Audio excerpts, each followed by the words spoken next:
Hello friends, welcome to grammar academy. तो आज हम फिर आए हैं आपके साथ एक नया टॉपिक को लेकर जिसका नाम है डेमोन्स्ट्रेटिव।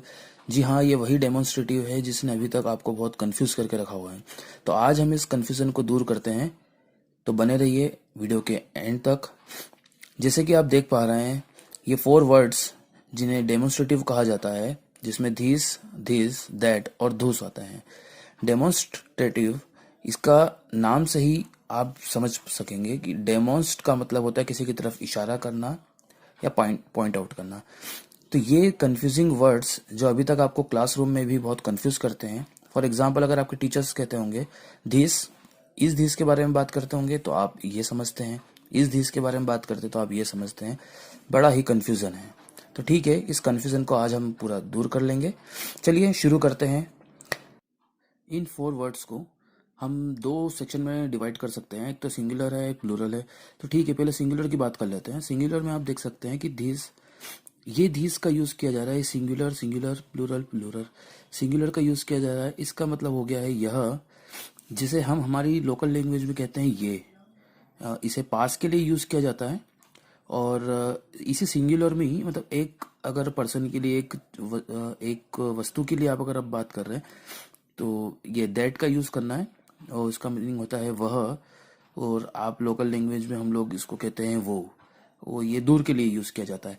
जैसे देखिए, मुझे कहना है कि ये पास में है पेन, तो मुझे कहना है यह मेरा पेन है, तो ये मेरे नज़दीक है, पास है, क्योंकि हमने पास के लिए यूज़ किया है, यह पास के लिए।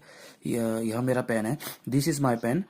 और अगर इस पेन को मैं दूर रख देता हूँ, और अब मुझे कहना है कि क्योंकि बात हम एक वचन की कर रहे हैं, सिंगुलर की कर रहे हैं और एक ही है, तो हम दूर के लिए, ये जो लिखा हुआ है दूर के लिए, तो हम यूज़ करेंगे कि इतनी हम दूर हैं, दैट इज़ माई पेन, कि यह वो मेरा पेन है। और ये पास रहता है तो आप कहेंगे यह मेरा पेन है। आई होप कि आपको समझ में आ गया होगा। अब नेक्स्ट हम चलते हैं प्लूरल पे, जिसमें बहुवचन की बात चल रही है। अभी हम एक पेन की बात कर रहे थे, अभी ये 2 पेन की बात चलेगी। इसमें भी दिस का प्लूरल फॉर्म दिस होता है। इसका मीनिंग होता है यह, और इसे भी हम कहते हैं ये हमारी लोकल लैंग्वेज में, या हम साधारण बोलचाल की भाषा में यह शब्द का यूज ना करते हुए हम ये शब्द का यूज करते हैं। इस दिस का यूज भी हमें पास के लिए करना है, प्लूरल के लिए। और दोस्त के लिए वह, वे, जिसे हम दूर के लिए यूज करना है। ओके, तो बात करते हैं हम प्लूरल की, जो एग्जाम्पल की हम बात कर रहे हैं। इसमें आप देखेंगे कि 2 पेन के बारे में बात चल रही है, और अगर नज़दीक आपके पास है तो आप कह सकते हैं कि दिस आर माई पेन्स। अब यहाँ पे आप देखेंगे कि हमने इस जगह पर इस का यूज़ किया था क्योंकि सिंगुलर था, और यहाँ पर हम आर का यूज़ कर रहे हैं क्योंकि हमारे पास 2 पेन है। इसी तरह से दोस का यूज़ करेंगे कि दोस आर माई पेन्स, जो कि दूर है। ये आप देखेंगे यहाँ दूर है और यहाँ पास है। ये एग्जाम्पल के थ्रू मैं बताना चाह रहा हूँ आपको। तो वह मेरे पेन है, आप जब हिंदी में बोलेंगे तब भी आपको क्लियर हो रहा है कि वह मेरे पेन है, मतलब आप एक पेन से ज्यादा की बात कर रहे हैं। और यह मेरे पेन है, ये भी आप एक पेन से ज्यादा की बात कर रहे हैं। इसी तरह से कई और एग्जाम्पल्स भी आप बना सकते हैं। के लिए कह सकते हैं कि अगर आप घर के नजदीक खड़े हैं तो आप कह सकते हैं कि this is my home.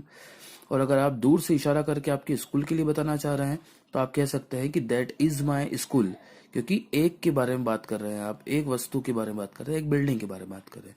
I hope आपको समझ में आ गया होगा। आप इसका चाहे तो स्क्रीनशॉट ले सकते हैं और इसकी प्रैक्टिस कर सकते हैं। Thank you. आई होप आपको समझ में आ गया होगा।